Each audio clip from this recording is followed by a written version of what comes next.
오늘 시간도 저희 여러분 가운데 주님의 충만한 은혜가 있길 간절히 축복합니다. 사람들이 신부에게 물었습니다. 당신의 신랑이 다른 신랑보다 나은 것이 무엇입니까? 아가서는 신랑 되신 예수님과 신부된 교회 공동체의 사랑 이야기입니다. 그러므로 이 질문은 이렇게 바꿀 수 있습니다. 저는 다른 신을 믿습니다. 제가 믿는 신과 당신이 믿으라 말하는 예수와 도대체 무슨 차이가 있습니까?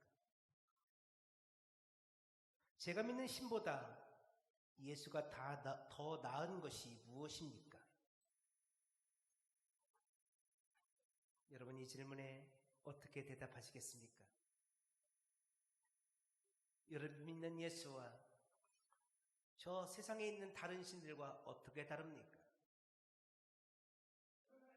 여러분 믿는 예수와 그 신들, 예수님이 무엇이 더 좋습니까?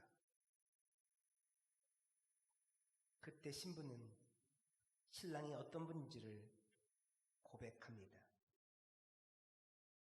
그런데 그 고백을 가만히 듣다 보니 얼마 전 결혼식장에서 신랑이 신부를 바라보며 불렀던 사랑의 노래와 거의 흡사합니다. 다시 아가서 5장 9절 말씀 보겠습니다. 이렇게 시작됩니다. 여자들 가운데 어여쁜 자야. 예루살렘의 딸들이 볼 때 신부는 여자들 가운데 단연 예쁘고 아름다웠습니다. 그도 고를 것이 오늘 본문에 등장하는 신부는 왕의 신부입니다. 다시 말해서 왕후지요. 그러니 아무것도 모르는 예루살렘의 딸들은 신부가 처음부터 아름다웠을 것이라고 오해했습니다. 그러나 신부의 옛 모습은 결단코 아름답지 않았습니다. 그녀는 계달의 장막같이 검었습니다. 그녀를 더욱 아프게 했던 것은 그녀 가슴에 나 있는 상처였죠. 그녀에게는 오라버니들이 있었습니다.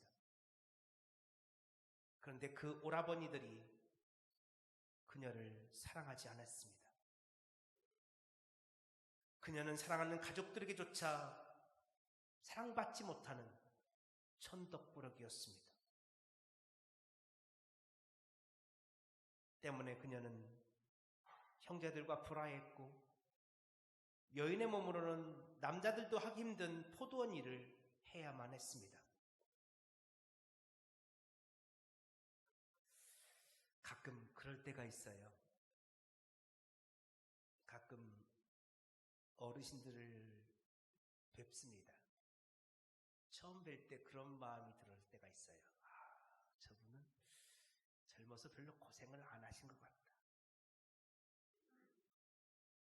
젊으셨을 때 그래도 나름대로 편안하게 사신 것 같다. 왜요? 인상이 너무 좋으시거든요. 너무 곱게 늙으셨거든요. 어르신인데도 너무 고우시고 인상도 좋으시고. 그런데 그 어르신과 이야기를 나누다 보니 책을 한 권 써도 됩니다. 왜 그렇게 삶이 어려웠는지, 왜 그렇게 고단했는지. 목사님, 사실은 제가요 라면서 털어놓는 이야기들을 들어보더니 너무너무 가슴 아픈 이야기들이 많습니다. 오늘 아가서에 등장하는 신부가 그렇습니다. 모르는 사람들이 볼 때는 왕의 아내고 얼핏 보면 너무너무 예뻐 보입니다. 지금은 예쁜 옷을 입고 예쁘게 화장을 하고 너무너무 예쁜 곳에 앉아 있습니다. 그러니 사람들은 오해하는 거지요. 저 왕후는 참 좋겠다. 좋은 집안에서 태어나 손에 물 한 모금 안 묻히고 아가치 소리 듣고 예쁘게 컸겠지. 그러다가 또 왕을 만나서 이렇게 예쁘게 차려입고 예쁘게 화장하고 아마 고생이란 것을 모르고 살았겠지. 그런데 전혀 예상치도 못한 고백이 들려오더라는 거죠. 너무너무 예뻐 보였던 그 왕후가, 그 신부가 이렇게 고백하는 겁니다. 저는 계달의 장박 같은 여인이었습니다. 가족들에게 사랑받고 싶었습니다. 인정받고 싶었습니다. 그런데 저는 가족들에게조차 사랑받지 못했습니다. 가족들에게 버림받고 포도원지기로 한평생을 살아야 했습니다. 그리고서 팔수매를 걷어서 팔을 보여줘요. 이 팔 좀 보세요. 제 몸 온 구석이 이렇게 상처 자국이에요. 제 손바닥을 좀 보세요. 제 손이 이렇게 갈라져 있어요. 그래서 과거의 제 모습은 분노로 가득했었습니다. 세상을 원망하는 마음으로 가득했었습니다. 죽고 싶었고 포기하고 싶었습니다. 그러다가 신랑을 만났습니다. 그 신랑이 끊임없이 저를 사랑한다 말해주었고 저를 안아주었습니다. 저의 신랑이 다른 신랑들보다 뭐가 더 좋으냐고요? 예수가 다른 신들보다 뭐가 더 좋으냐고요? 저를 보십시오. 제가 그 증거입니다. 그가 저를 이렇게 변화시켰습니다. 그로 인해서 제가 이렇게 아름다운 신부가 되었습니다. 당신도 예수라는 신랑을 만나면 저처럼 변화될 수 있습니다. 사랑하는 부회절감리교회 성도 여러분, 오늘 우리 가운데도 그런 고백이 터져 나오기를 원합니다. 저를 보십시오. 예수가 저를 이렇게 변화시켰습니다. 저를 보십시오. 예수가 얼마나 좋은 신랑인지 저를 보시면 알 겁니다. 그러자 놀라운 일이 일어났습니다. 지금까지 약간 삐딱한 시선으로 이 신부를 향하여 당신의 신랑이 다른 신랑보다 뭐가 더 좋습니까? 라고 물었던 예루살렘의 딸들이 갑자기 이렇게 말합니다. 우리가 너와 함께 찾으리라. 저는 이 말씀이 이렇게 들렸습니다. 나도 한번 그 예수님 만나보기를 원합니다. 누가복음 19장을 보면 여리고의 세리장이었던 삭케오라는 사람이 등장합니다. 그는 세리장이었고 부자였습니다.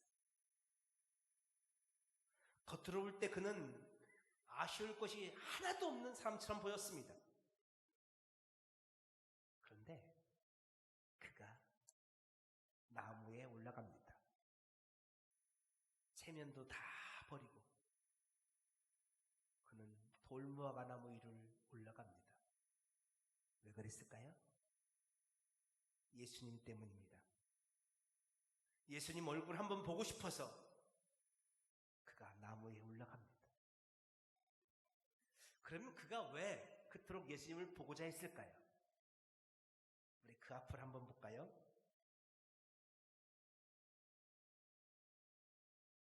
어느 날 예수님께서 여리고에 찾아오셨습니다.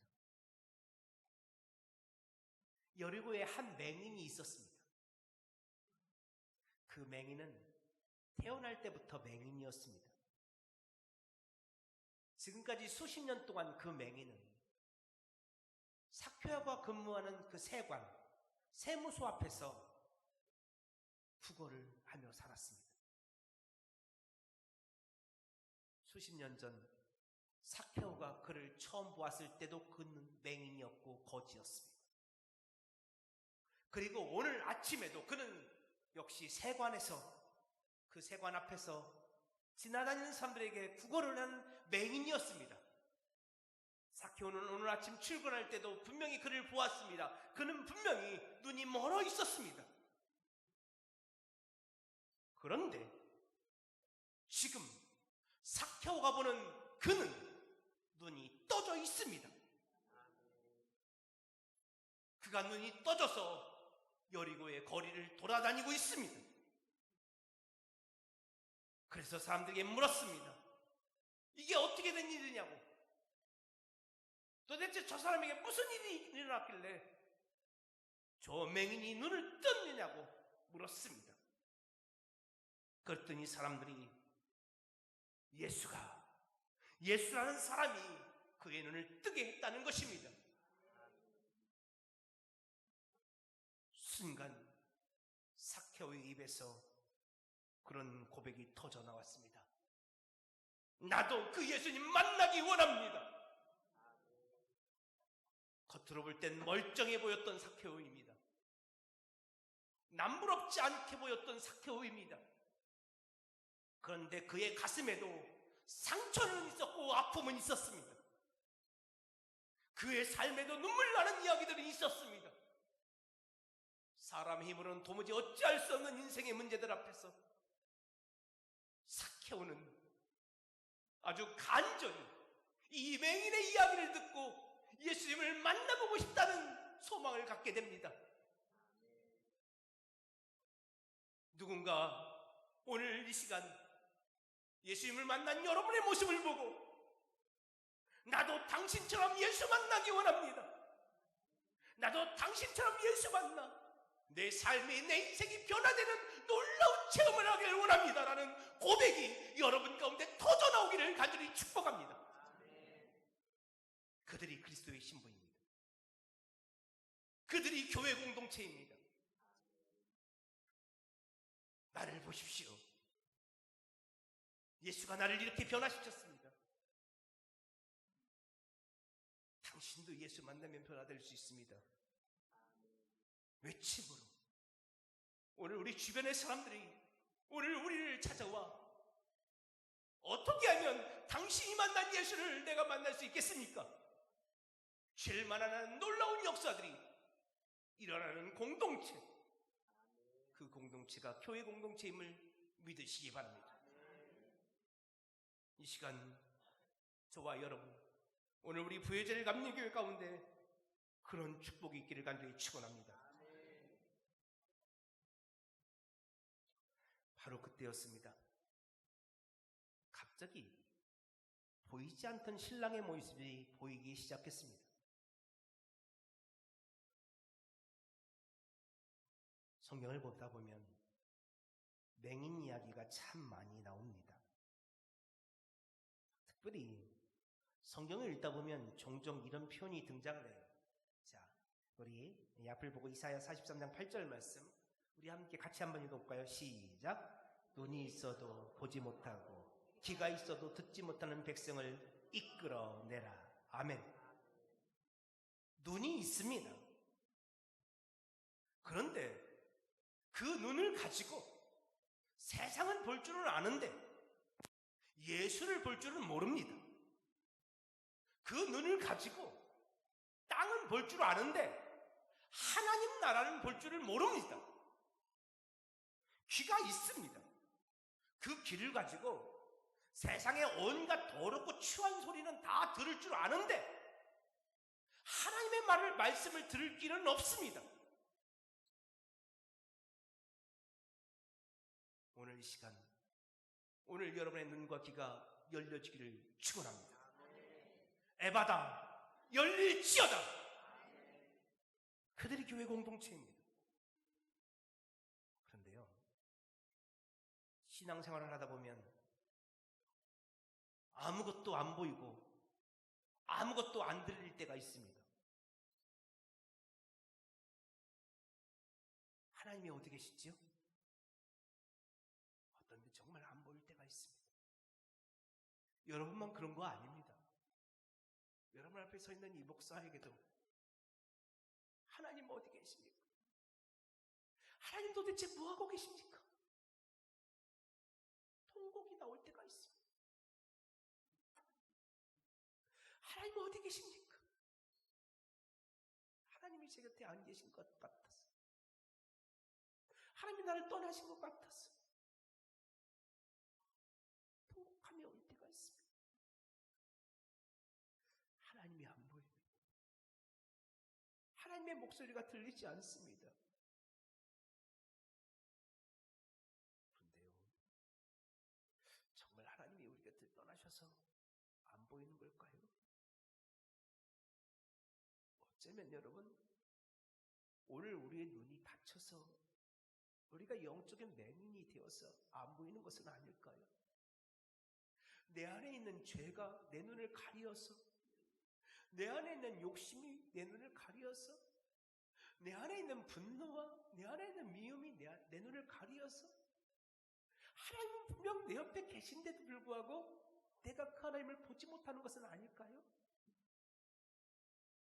내 안에 있는 악한 것들이 내 길을 막아버려서 하나님이 지금 내 귀에다 대고 수없이 큰 소리로 말씀하고 계시는데도 그 소리가 전혀 안 들리는 것은 아닐까요?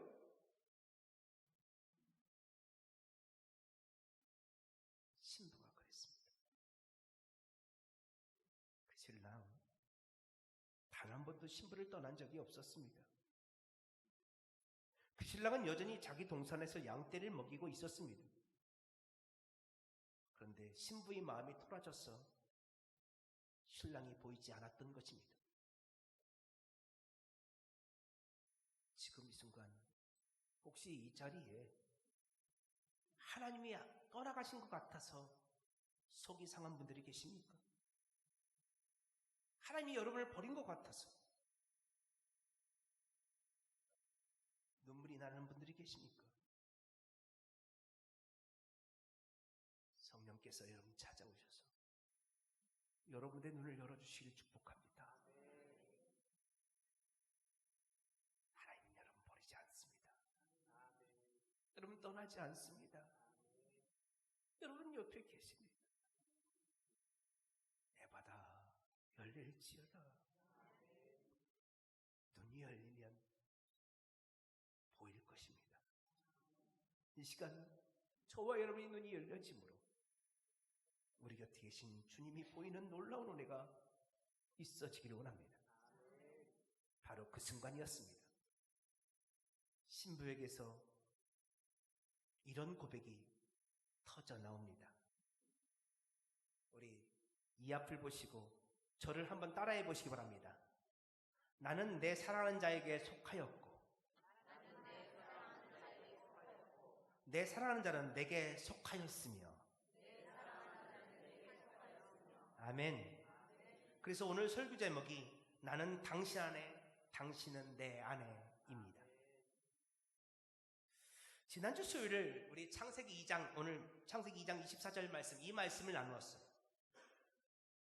하나님께서 아담의 옆구리를 찢으시고 아담의 신부 하와를 만드셨습니다. 그리고 그 둘이 합하여 한 몸이 되라 말씀하셨습니다. 제가 질문 하나 드려볼까요? 여러분, 천국에 가면 결혼이 있을까요? 없을까요? 천국 가면 결혼합니까? 안 합니까? 그렇지요. 여러분, 천국 가면요, 결혼이 없어요. 주님은 분명히 말씀하셨어요. 부활 때는 장가도 안 가고 시집도 안 간대요. 그럼에도 불구하고 성경은 결혼 이야기로 가득합니다. 심지어 하나님과 하나님의 백성들 또는 예수님과 교회 공동체를 신랑과 신부의 관계로 비유하곤 합니다. 그럼 성경은 왜 천국에도 없는 결혼 이야기를 그토록 많이 하는 걸까요? 도대체 천국에도 없는 그 결혼 이야기를 왜 예수님과 교회 공동체로 빗대어서 말하는 걸까요? 왜 그럴까요? 바로 이것 때문입니다. 한몸됨, 하나됨 때문입니다. 성경에서 하나됨은 매우 중요합니다. 우리 요한복음 14장 20절 우리 함께 읽어볼까요? 시작. 안에는 내 아버지 안에 너희가 내 안에 내가 너희 안에 있는 것을 너희가 알리라. 아멘. 자, 이 말씀을 조금 쉽게 풀어보겠습니다. 내가 아버지 안에. 예수님은 말씀하십니다. 내가 아버지 하나님과 내가 하나다. 너희가 내 안에, 내가 너희 안에. 이 말씀은 이렇게 풀 수 있습니다. 예수님과 내가, 여러분이 하나다.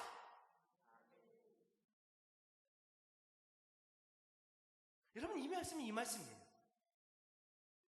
그래서 오늘 보면 3절에서 신부가 하나됨을 고백하는 것입니다. 나는 내 사랑하는 자에게 속하였습니다. 내 사랑하는 자는 내게 속하였습니다. 나는 예수께 속하였고 예수님은 내게 속하였습니다. 이걸 한마디로 말하면 나와 내 사랑하는 신랑은 하나입니다. 예수님과 나는 한 몸 하나입니다. 하나를 강조하고 있습니다. 여러분, 그래서 성경은 신랑과 신부 이야기로 가득한 거예요. 온전한 한 몸됨, 온전한 하나됨을 이야기하고 싶거든요. 그럼 여러분, 성경이 왜 그토록 집요하게 하나됨, 한 몸됨을 강조하는 걸까요? 이게 중요해요. 여러분, 성경이 예수님과 내가 하나다, 하나님과 내가 하나다라고 강조하는 이유가 뭘까요? 우리 로마서 6장 5절 말씀 우리 함께 읽어보겠습니다. 시작. 만일 우리가 그의 죽으심과 같은 모양으로 연합한 자가 되었으면 또한 그의 부활과 같은 모양으로 연합한 자도 되리라. 아멘. 제가 좋아하는 시인 중에 송명희 시인이 있습니다. 그녀가 주님의 고통이라는 시를 썼습니다. 이 시에다가 저의 신학교 선배님이신 노래하는 어부들 김성조 목사님께서 곡을 붙이셨습니다. 찬양의 제목도 주님의 고통이에요. 아시는 분들 함께 불러봤으면 좋겠습니다.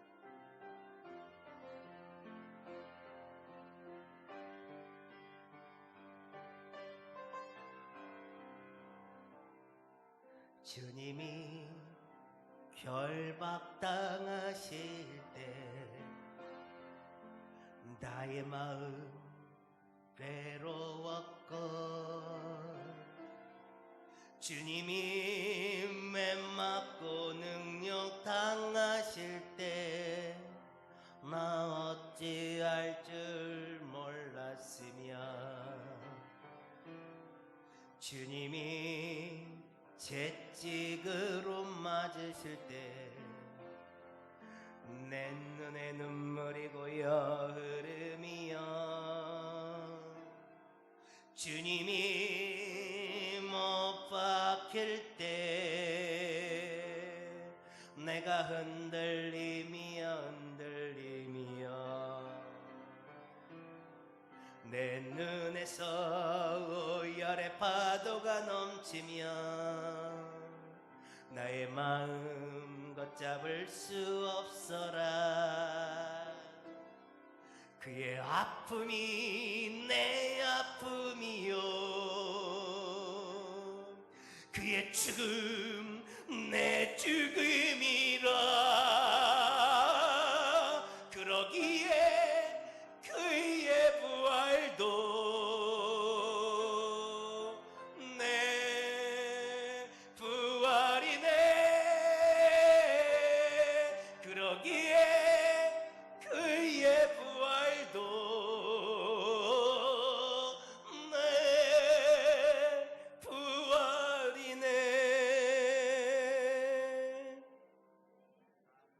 성경이 예수와 교회 공동체의 하나됨을 강조하는 이유는 그래야만 주님의 죽음이 나의 죽음이 되고 주님의 부활이 나의 부활이 되기 때문입니다.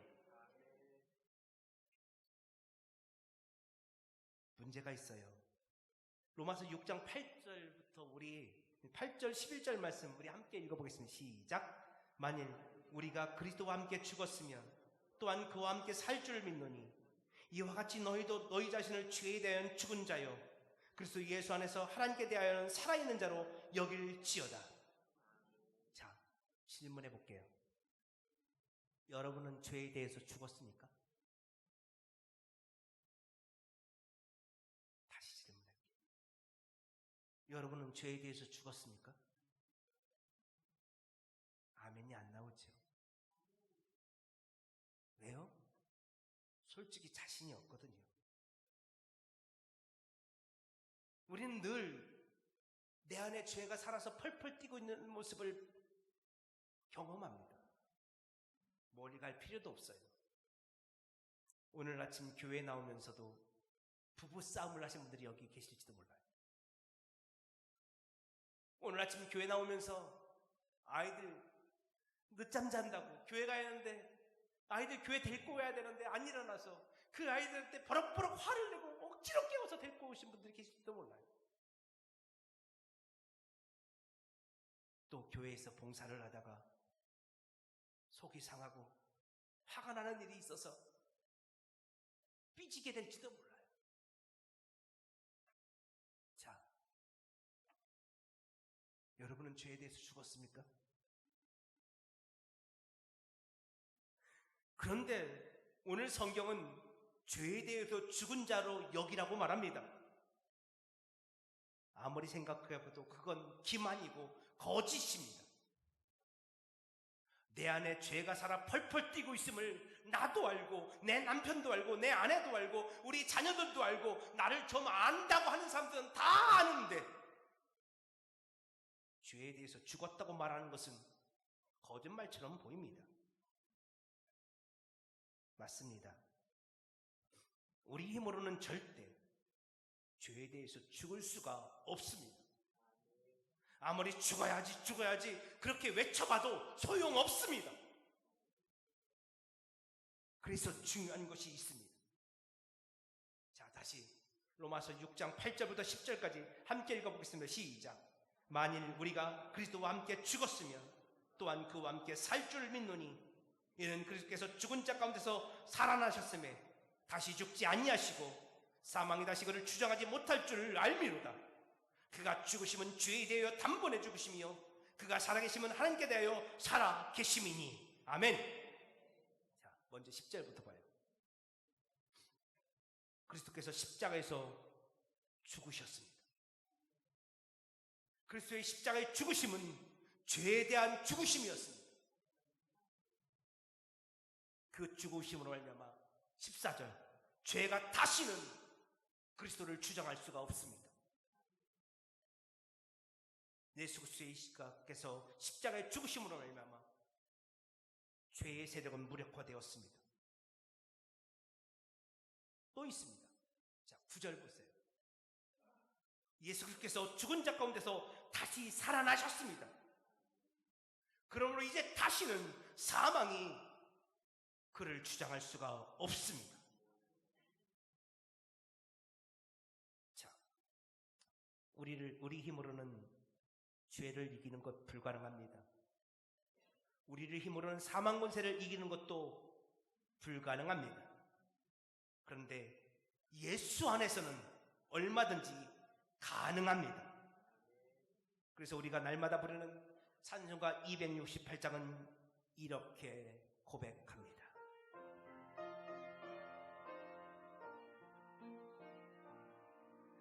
죄에서 자유를 얻게 함은 보혈의 능력 주의 보혈 시험을 이기고 승리하니 참 놀라운 능력이로다. 주의 보혈 예수의 피 믿어 주의 보혈 그 어린 양의 매우 귀중한 피로다. 주의 보혈의 능력이 있습니다. 어떤 능력이요? 죄에서 자유를 얻게 하는 능력입니다. 마귀의 시험을 이기게 하는 능력입니다. 사망 권세를 이기는 능력입니다. 주님에게 그 보혈에 놀라운 능력이 있습니다. 그래서 중요한 것이 있습니다. 그리스도와 함께, 그리스도 안에 거하는 것입니다. 엔 크라이스트. 나는 그리스도와 안에 있습니다. 나는 그리스도와 함께 있습니다. 바로 그 순간입니다. 우리 힘으로는 사망 권세를 이길 힘이 없습니다. 우리 힘으로는 죄의 권세를 이길 힘이 없습니다. 우리 힘으로는 불가능합니다. 그러나 내가 예수 안에 있다면, 내가 예수와 함께 있다면, 내가 온전히 예수와 한 몸이 되어져 있다면, 내가 예수와 온전히 하나가 되어져 있다면 우리는 그 예수 안에서 죄의 권세를, 사망 권세를 이길 수 있습니다. 그것이 성경의 약속입니다. 여러분의 힘이 아닙니다. 여러분의 능력이 아닙니다. 예수의 힘입니다. 예수의 능력입니다. 오늘 제 설교 원고에는 없지만 제가 일부 예배 설교를 하는데 찬양이 하나 생각이 났습니다. 예수의 이름으로 나는 일어서리라. 주가 주신 능력으로 나는 일어서리라.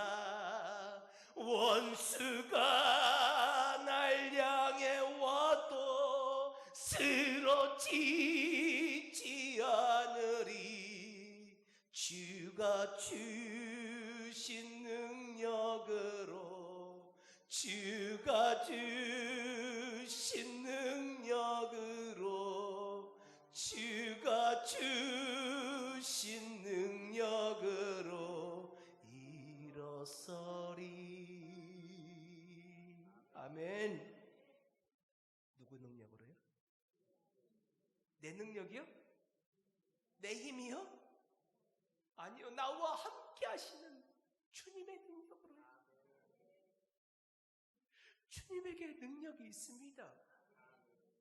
그래서 주님은 끊임없이 너는 나의 신부다, 너는 나와 한 몸이다, 너는 나와 하나다라고 말씀하시는 겁니다. 우리가 그분 안에 거할 때, 그분이 내 안에 거해 주실 때, 내가 그분과 함께 할 때, 그분의 능력은 나의 능력이 되는 것입니다. 그래서 그분 안에서 오늘 우리는 온갖 죄의 권세, 사망 권세를, 세상을 이길 수가 있는 것입니다. 잠언 23장 16절에서 이런 말씀이 있습니다. 우리 함께 읽어볼까요? 시작. 대저 의인은 7번 넘어질지라도 다시 일어나느니와 악인은 재앙으로 말미암아 엎드려지느니라. 아멘. 여러분, 여기서 말하는 의인은 세상 사람들이 말하는 의인이 아닙니다. 여기서 말하는 의인은 하나님의 의로 말미암아 의롭게 된 자들을 말합니다. 다시 말하면 예수와 하나가 된 예수 그리스도의 신부들, 예수 안에 거하는 사람들이 의인이죠. 그들은 7번 넘어질지라도 다시 일어납니다. 7은 완전수잖아요. 세상 사람들이 볼 때 완전히 망한 것처럼 보입니다. 저 사람 끝났어. 그런데 예수와 함께하는 사람들은 예수의 능력으로 다시 일어납니다. 그러나 악인은, 여기서 말하는 악인은 하나님의 의가 없는 사람들이죠. 예수와 함께하지 않는 사람들입니다. 그들은 단 한 번의 재앙으로도 넘어지고 망합니다. 왜요? 그들에게는 일어날 힘이 없기 때문입니다. 여러분, 그렇습니다. 예수와 함께하는 사람, 예수 안에 있는 사람들은 넘어져도 다시 일어납니다. 오늘 우리가 날마다 죄에게 넘어집니다. 우리 안에는 더럽고 추한 죄가 있습니다. 그러나 오늘 우리는 그 죄의 권세를, 그 사망 권세를 이길 수 있습니다. 우리와 함께 하시는 그 예수님께서 당신의 능력으로 우리를 도와주실 것입니다. 마지막으로 요한복음 10장 28절 우리 한 번만 같이 읽어보고 마치겠습니다. 시작. 내가 저희에게 영생을 주노니 영원히 멸망치 아니할 터이요 또 저희를 내 손에서 빼앗을 자가 없느니라. 아멘. 아무도 예수님의 손에서 빼앗을 자가 없습니다. 예수님은 결단코 여러분을 저 원수마귀에게, 저 죄의 권세에게, 사망 권세에게 빼앗기지 않을 것입니다. 여러분은 예수님 안에 있습니다. 예수님이 여러분 안에 거하고 계십니다. 예수께서 능력의 손으로 여러분을 붙잡고 계십니다. 그러니 여러분은 결단코 망하지 않을 것입니다. 여러분은 반드시 하나님 나라를 유업으로 받을 것이며 영생을 얻게 될 것입니다. 여러분 결단코 망하지 않을 것입니다. 그러니 당당하게 외치십시오. 나는 그리스도의 신부다. 나는 예수와 하나는 한 몸이다. 내 안에 예수님이 거하고 계신다. 내가 오늘도 예수 안에 있다. 믿음으로 선포하십시오. 그리고 외치십시오. 저 사망 권세를 향하여, 원수마귀를 향하여 당당히 외치십시오. 원수마귀야, 죄의 권세야, 사망아, 내게 오라. 나는 두렵지 않다. 나의 신랑 되신 예수께서 오늘도 나와 함께하고 계십니다. 나는 그 예수의 능력 안에서 다시 일어날 것이며 그 예수 안에서 나는 반드시 승리할 것이다. 그 승리를 외치십시오. 주께서 영원토록 여러분과 함께 하실 것입니다.